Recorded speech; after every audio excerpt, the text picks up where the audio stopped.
Sean todos bienvenidos a este espacio con propósitos educativos y culturales, espacio en el cual buscamos reflexionar sobre asuntos relacionados con las ciencias sociales. En esta oportunidad, mi deseo es compartir con ustedes una reflexión en torno al proceso de verdad, justicia y reparación de víctimas, también conocido como proceso de justicia transicional en el caso colombiano. En este caso, necesitamos entender que este proceso tiene dos momentos principales y tiene un contexto que le antecede. En Colombia, durante los últimos 60 a 70 años, la violencia ha sido una situación constante en la nación. En la historiografía colombiana hablamos de la fase de la violencia posterior a 1946 y 1948, que tiene como detonante la muerte del prócer Jorge Eliezer Gaitán. Dentro de este periodo de violencia de nuestra historia, podemos realizar una división en tres fases. Tenemos una fase de violencia bipartidista, una fase de violencia insurgente y la última fase en la cual se encuentra nuestra historia es la fase de la violencia dinamizada por el narcotráfico. En esta fase de violencia dinamizada por el narcotráfico, que podríamos decir comienza en los años 80, vemos un crecimiento de las fuerzas insurgentes por un lado y vemos un surgimiento de las fuerzas paramilitares por otro. Fuerzas paramilitares y fuerzas insurgentes serán los actores armados que afectarán gravemente a la sociedad colombiana y tendrán que ser juzgados en este proceso denominado justicia transicional. En los años 80, las fuerzas insurgentes, en el auge de su crecimiento, tomaron una decisión estratégica. Tomaron la decisión de secuestrar personas notables y de secuestrar personas con grandes recursos económicos, además de cometer otros crímenes. Al haber tomado esta decisión estratégica, las fuerzas guerrilleras fueron autoras del surgimiento o de la consolidación de sus fuerzas alternas, de sus fuerzas némesis, las que llamamos fuerzas paramilitares. Las fuerzas paramilitares surgen en el contexto de los años 80 al ser financiadas por dineros de personas poderosas y dentro de esas personas narcotraficantes. Se construye una coalición en contra de la insurgencia denominada Muerte a Secuestradores.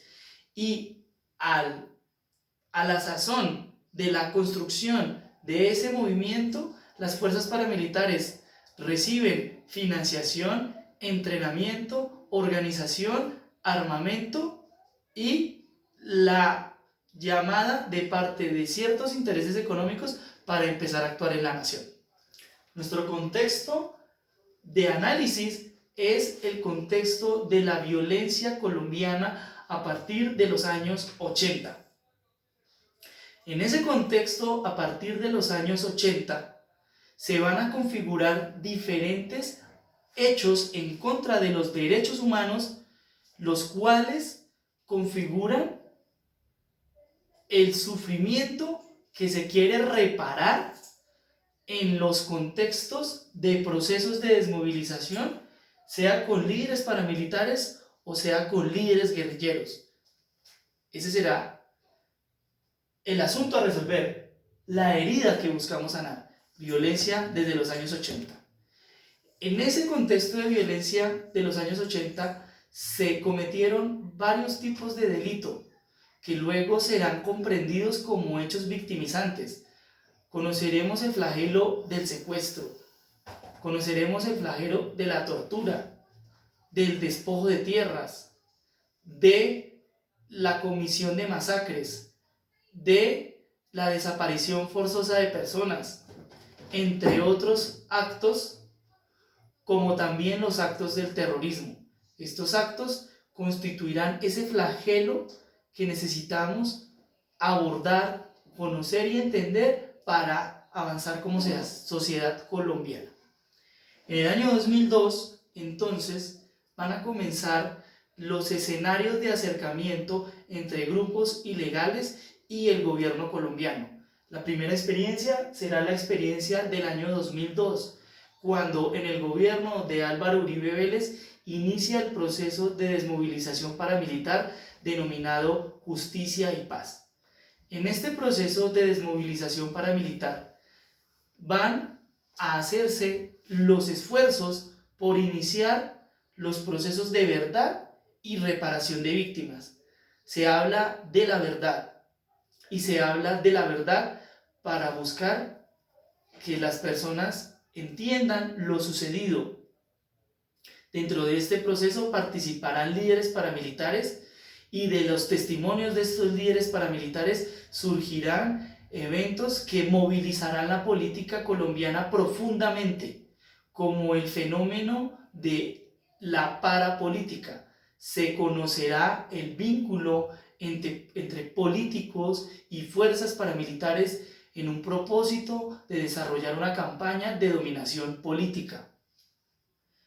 Al lado del proceso de verdad tenemos el proceso de reparación de víctimas en el marco de la Ley de Justicia y Paz.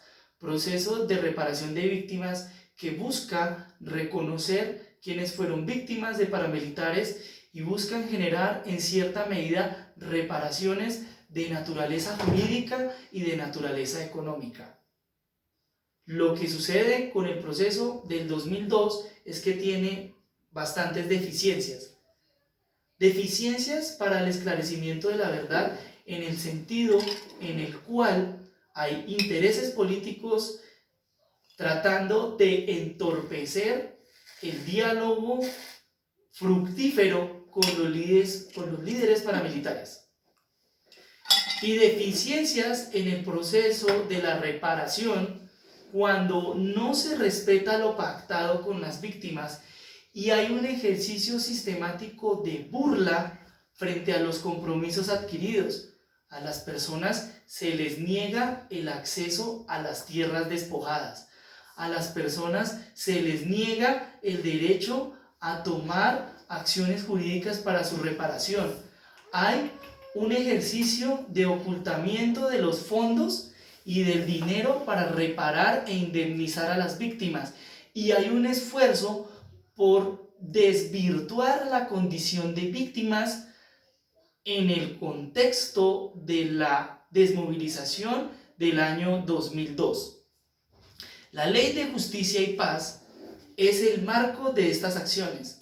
La Ley de Justicia y Paz fue elaborada en el año 2005, pero ante la evidencia de deficiencias en la Ley de Justicia y Paz, se busca una reforma de esta ley en el año 2011. Una reforma, por ejemplo, de carácter administrativo, donde se busca profundizar el compromiso de las instituciones con el asunto de la verdad y la reparación. Los actores relacionados con este proceso de desmovilización son los actores paramilitares, que están relacionadas con las fuerzas políticas que llamaremos fuerzas políticas de derecha. Entiéndase estas fuerzas políticas como aquellas que quieren conservar privilegios de las personas que tienen un dominio sobre la política colombiana. Clases dominantes como la clase terrateniente, clases dominantes como la clase empresarial, la gran empresa colombiana. Ante las deficiencias, entonces, tenemos un gran camino por mejorar. Luego vamos a tener un nuevo contexto de terminación o de negociación para la terminación del conflicto armado. Y este proceso es el proceso emprendido entre el gobierno de Juan Manuel Santos y la guerrilla de las FARC. En el contexto de este proceso de negociación que se dará en la mesa de paz entre el año 2012 y el año 2016, se piensa en avanzar respecto a graves deficiencias en el proceso de reparación de víctimas. Se necesita una manera más efectiva de consolidar la verdad, de conocer la verdad e investigarla. Y se necesita una manera más efectiva de lograr la restitución y reparación de las víctimas. Por eso, en el marco de la negociación entre el gobierno de Santos y el grupo guerrillero de las FARC, vamos a contar con el surgimiento de dos instrumentos más sofisticados para los logros del objetivo de la verdad y la reparación. Por un lado, la Jurisdicción Especial para la Paz y por otro lado, el desarrollo de la Ley Nacional de Víctimas. La Jurisdicción Especial para la Paz es una herramienta más sofisticada para el esclarecimiento de la verdad, por lo que la Jurisdicción Especial para la Paz tiene un mayor compromiso con la investigación, con la inclusión de diferentes actores armados. No se hablará solamente de la participación de exguerrilleros en el proceso de justicia y paz, sino serán incluidos también, si lo desean, líderes militares, líderes paramilitares y fuerzas armadas irregulares en esta situación. Hay más inclusión, hay más instancias especializadas y hay más instrumentos de investigación y de determinación para la aclaración de las penas que se pagarán en este periodo de justicia transicional. Entendemos de una manera más profunda qué tanta verdad se necesitará para recibir el beneficio de menos cárcel, que es el concepto propio de la justicia transicional. Por otro lado, tenemos el desarrollo de la Ley Nacional de Víctimas. La Ley de Víctimas, promulgada en el año 2011 y desarrollada desde el año 2012, tiene el propósito de proteger a las víctimas de los flagelos y de la falta de respeto a los compromisos que habían sufrido en el proceso anterior de justicia y paz. La Ley Nacional de Víctimas busca mejor organización de la indemnización, busca aclarar el concepto de víctima para no entorpecer el proceso de reparación y busca además dignificar de una manera más profunda la condición de las víctimas en el marco del conflicto armado. ¿Cuál es el aspecto importante a tener en cuenta a partir del tránsito entre la Ley de Justicia y Paz y la Jurisdicción Especial para la Paz? Que estamos profundizando la intención de la justicia transicional. El propósito de la justicia transicional es la reconciliación nacional y para eso necesitamos un desarrollo profundo de la verdad. La ley, la JEP, la Jurisdicción Especial para la Paz, cumple con más fortaleza este propósito que la Ley de Justicia y Paz. En el propósito de la reparación de víctimas, que es la otra condición para la reconciliación nacional, encontramos que es necesario la protección, aclaración y determinación de las herramientas para ayudar a las víctimas. Y en este sentido, la Ley Nacional de Víctimas va a encontrar mecanismos más poderosos que los mecanismos utilizados en el marco de la Ley de Justicia y Paz para la reparación de víctimas.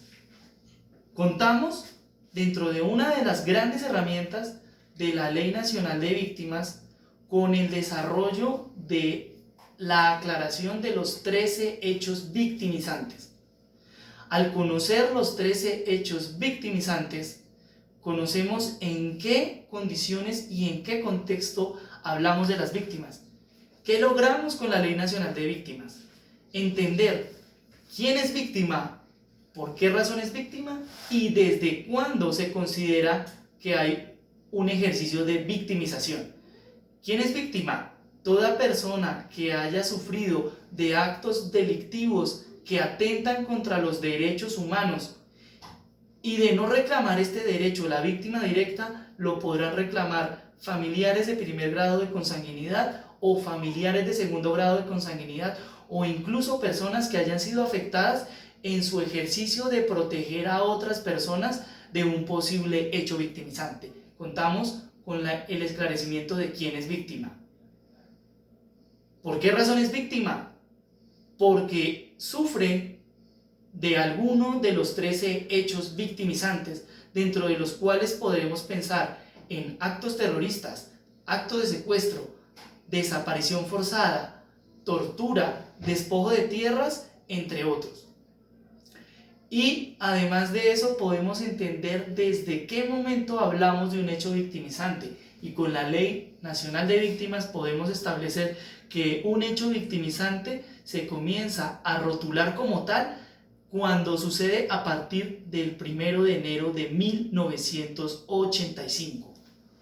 Con estos dos avances respecto a la primera experiencia y con una manera más profunda para sanar las heridas que hemos desarrollado a partir del contexto de violencia de los años 80, será posible tener maneras más poderosas de buscar la reconciliación y la reparación nacional y así avanzar en el proceso de lograr una paz estable y duradera. Muchísimas gracias.